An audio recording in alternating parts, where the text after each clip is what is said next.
4 digits is good enough. I'm going to actually use a different background for that.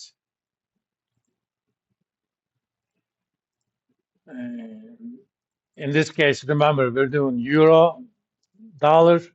So euro is going to be the domestic one here, and dollar is going to be foreign rate. That's why I put in 429. So let's see.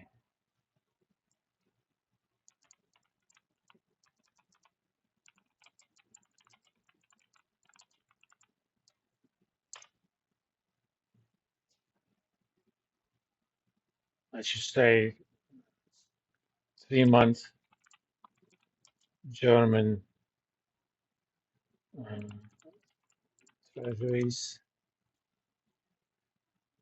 184.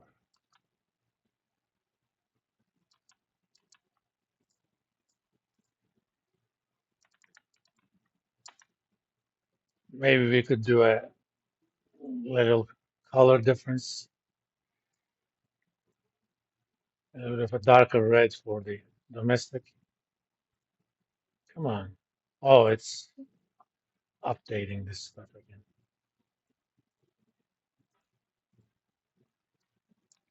And I want to do the APR. Why didn't this thing?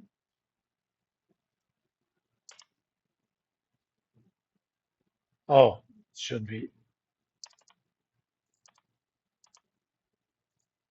not equal to 1. It's true. Yeah,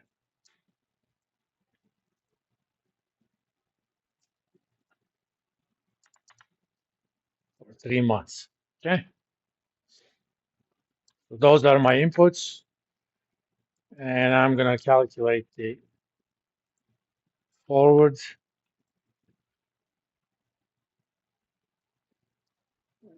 Let me change the update period on this one to 60 minutes. You can always refresh the update.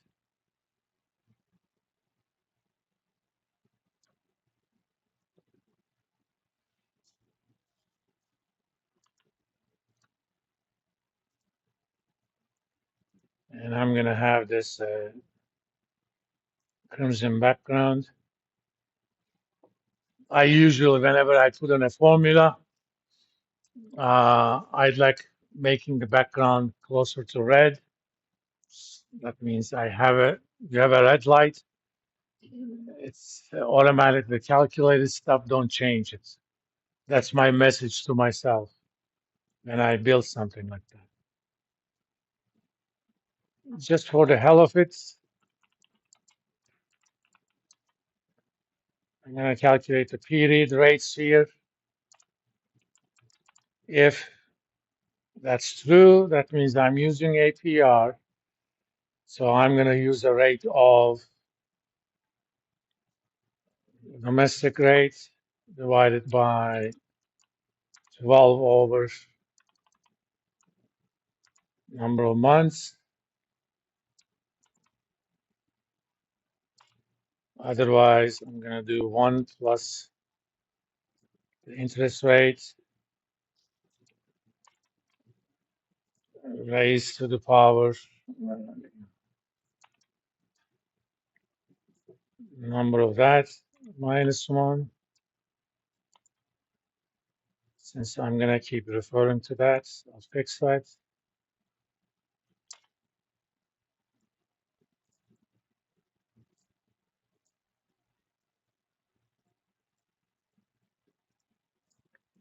Let's use a different color formatting for that.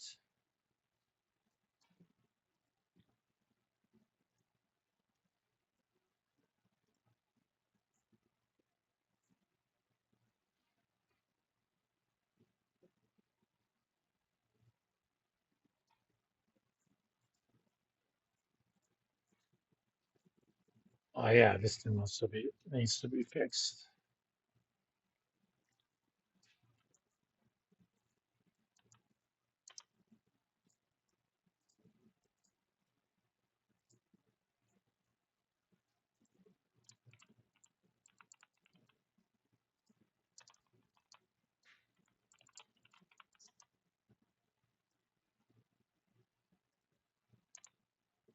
It's spot times 1 plus the period rate for, it should be period rate for foreign,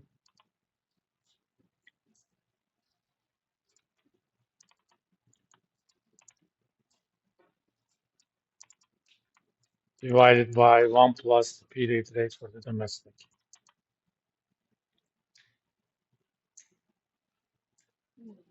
If this was actually years, uh, it actually calculates how much total in interest you're going to pay during those 3 years. We basically have a relatively flexible one. Okay. For example, this is for 3 months, right? Let's see what the futures market is there for 3 months. Futures market rate is, let's see, CME Euro futures.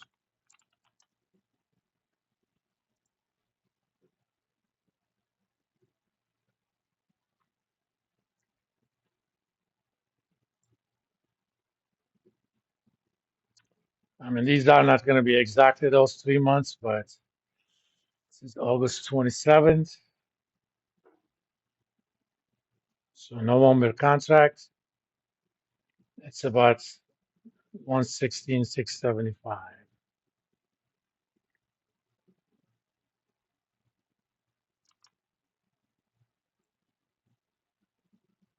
I don't know why. Maybe I'm not using the right rates.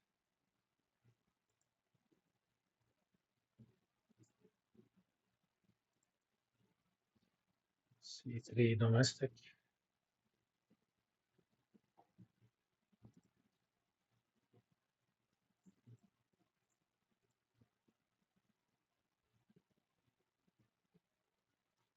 Yeah.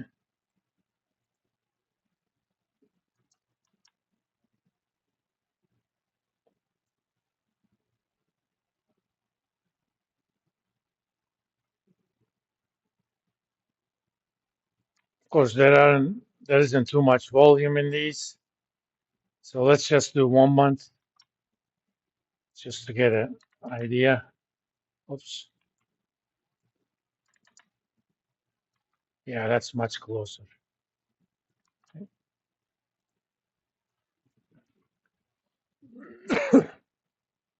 The futures contracts are for specific dates.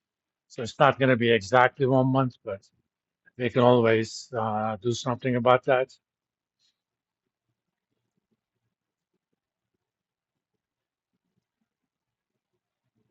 Now, let's kind of use this as means to manage risk. Suppose 6 months from now, you are a US company, you exported stuff to Europe, and they're going to pay you in euros. Okay. And but they're going to pay you in 6 months. If euro goes up in value, you like that. If it goes down in value, you don't like that. So if you want to avoid that risk, you can get into a forward agreement with a counterparty, or you can do it through a futures market, but that's a little bit more involved, which is something we're going to start covering next Wednesday. But for now, let's say you have a reliable counterparty. Maybe you go to your bank, you know, let's say you're using Deutsche Bank as your counterparty. Presumably, it's a very reliable counterparty. And it's not as creditworthy as Chicago Mercantile Exchange, but still pretty creditworthy. Uh, let's find out the rates for 6 months.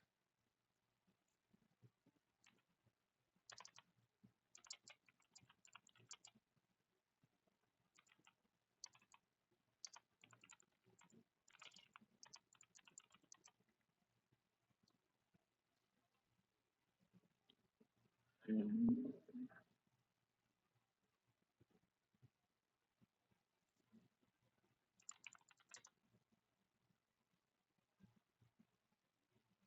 we actually have that. Let's call it 4.01. Remember, for the purposes of this, we are foreign.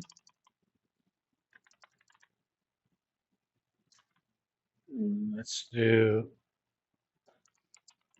6 month German bond rates.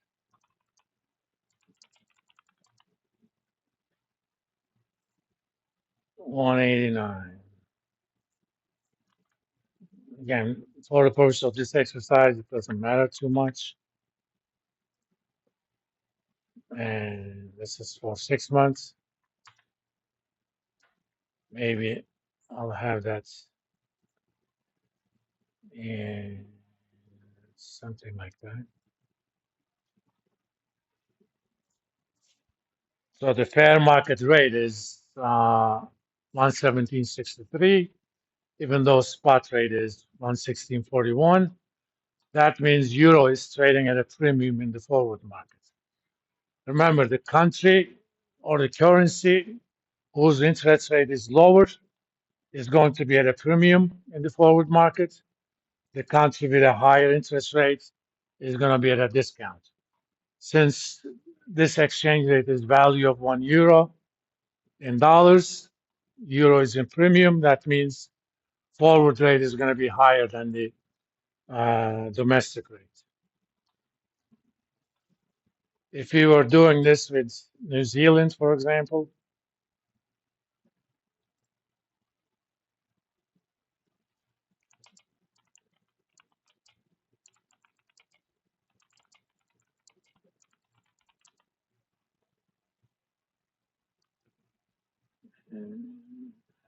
that's home loan.